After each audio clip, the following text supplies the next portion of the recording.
So yun mga idol, mayroon na namang mga Didimon supporters mga idol na bayaran daw ako. Bayaran daw ako eh. Ito mga idol, papakita ko sa inyo kung ano yung kinakain ko.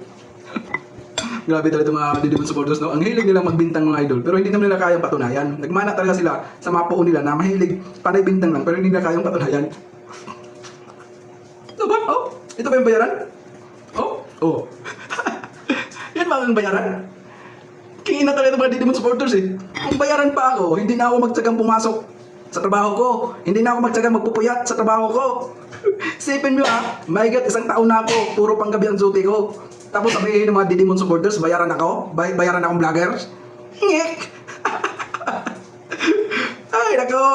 Mga iyakin, nag-iiyakan sa post ko. Halatang apektado. Kahit tayo, kung bayad ako, nasa mamahaling restaurant ako kumakain, nagkakape sa Starbucks.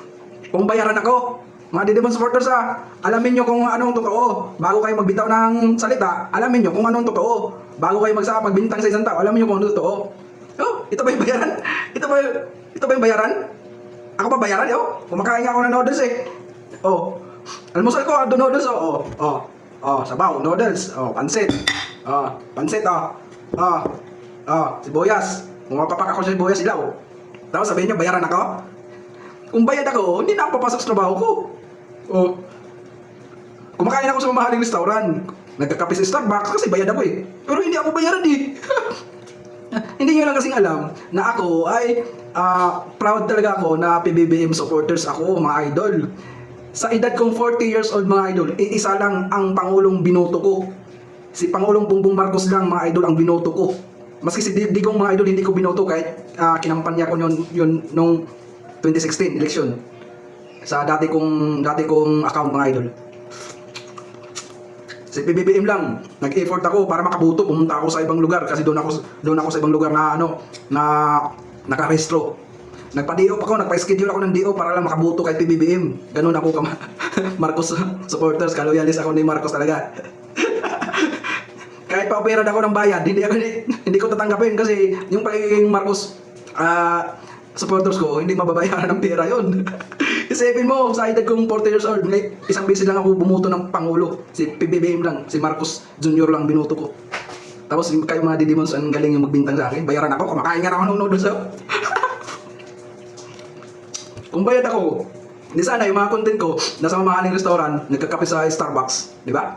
Hindi niyo ako makitang kumakain sa bahay ko na ganitong kinakain. Kung bayad ako. Ano nyo yan sa kukote nyo? Masyado kayong nagpa-auto sa poon nyo eh. Ilan ko yung mga supporters na mga Didimon supporters? Mga DDS. Ang dami nyo. Lahat kayo, puro bintang. Pero sa dami nyo, nagbibintang sa Pangulo. Kahit isa sa inyo, hindi nyo kayang patunayan yung mga parata, yung mga binibintang nyo.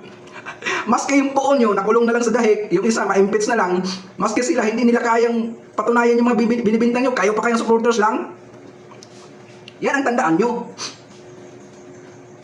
Bakit kayo maniwala sa isang statement na hindi naman kayang patunayan? Kaya mana-mana talaga kayo. May pinagmanahan kayo sa poon nyo eh. Diba? Kain tayo. Bye. Pumapapak ako ng sibuyas eh. Aray ko!